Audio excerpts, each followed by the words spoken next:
Hey everybody, Dan here with Pain Free You. It's almost sunset here. Today I wanted to talk to you about deciding against disappointment. Okay? Get to that in a minute. I'm going to take a couple of nice breaths. Beautiful night in the 70s. Sun's going down behind the trees over there. Breathe out the chaos. Breathe in the calm. Exhale the fear. So, decide against disappointment. So if you've been on this journey with chronic symptoms for any length of time, sometimes things get a little bit better and then, they're going the wrong way. And instantly, we get disappointed, right? It's so easy. Because we start to go, well, I think I'm learning how to do this stuff and I'm making some progress, but things went sideways. And that disappointment is palpable, right? We can taste it. And the disappointment leads to the fear and leads to the anger and the frustration. I thought I was doing well and I'm not supposed to get worse. What's happening? I thought I was doing better. And we get really, really disappointed. That's understandable because many of us have been experiencing symptoms for years, if not decades. And then we start hearing about this mind-body concept called perceived danger pain. Dr. Sarno called it TMS, tension myositis syndrome. We start hearing about that and we start going, okay, well maybe that's me. And then we do the assessments and we figure out that is me. And we start to become a little bit less afraid. And then our symptoms may actually start to get a little bit better or a little less intense, a little less frequent, whatever it may be, a slight improvement. Sometimes the mindset is the improvement first, and that leads to possibly the symptoms improving. If you haven't gotten there, remember the mindset needs to shift first. But then what happens if symptoms stop going down and they level off or they start climbing? I want you to decide against being disappointed because that's the natural default response to go, oh no, crap, I'm in trouble. I thought I was doing well. Maybe this stuff doesn't work. And then what happens with the disappointment? Doubt comes rushing in. So disappointment and doubt are hand in hand. So I'm going to encourage you to really decide against falling for the disappointment trap because disappointment says, I'm in trouble. Trouble seems like danger. Danger sounds like more symptoms. So this is an opportunity for you to consciously decide against allowing yourself to fall into the disappointment trap, right? And it's so important because what I see time and time again is people say, I'm really in a big flare-up and I'm panicking and I'm freaked out. And if I have a conversation with them, I'll say, well, what was going on before the flare-up? I was actually doing pretty good. And then what happened? Did it turn around? Yeah, I woke up one day, I had a little extra fear, and the symptoms started getting a little bit worse. Okay, how did you respond to that? Oh, I panicked. And then I panicked more because the symptoms kept on climbing. And then I really got freaked out.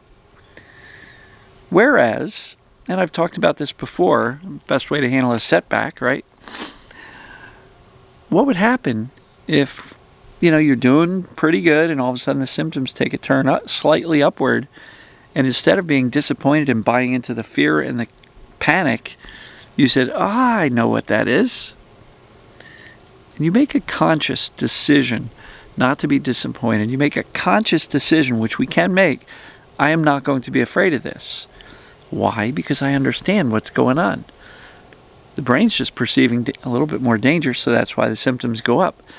But if we take a look at that little tiny fire and we douse it with gasoline of fear and panic, it's going to flare. So, a little upturn in symptoms doesn't have to continue going up. If you remain calm and call it out for what it is and show the brain, I'm not concerned.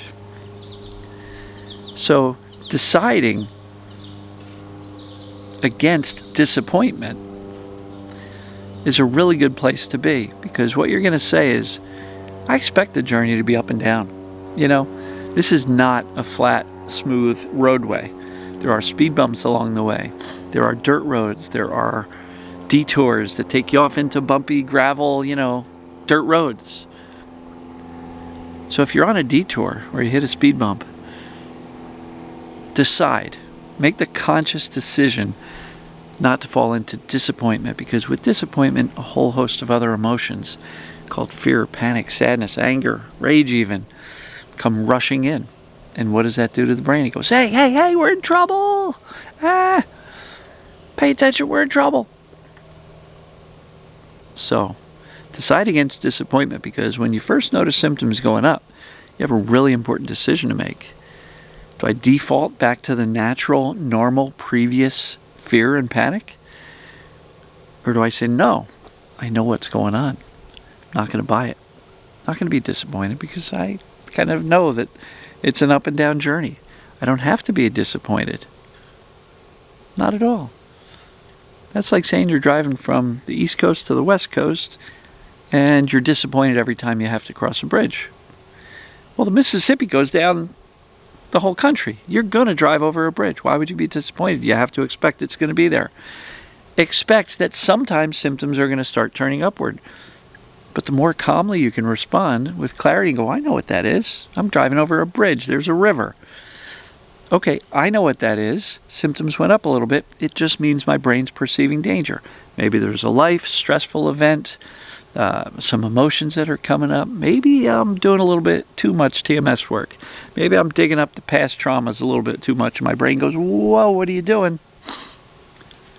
Symptoms can go up. The more calmly you respond, calling out exactly for what it is, and showing the brain, hey, I'm not concerned by this. I am not going to be disappointed by this, because I know that fuels that fire. You're going to get out of that slight uptick much sooner that way. So decide against disappointment, because disappointment leads to fear and frustration and anger and sadness and panic and freak out. And none of those things are terribly conducive to teaching your brain, I'm actually safe. So I hope that makes sense. I'm going to wrap this one up as it's starting to get dark. Hope everybody's doing fantastic. I love you all. And as normal, I will see you tomorrow. Take care.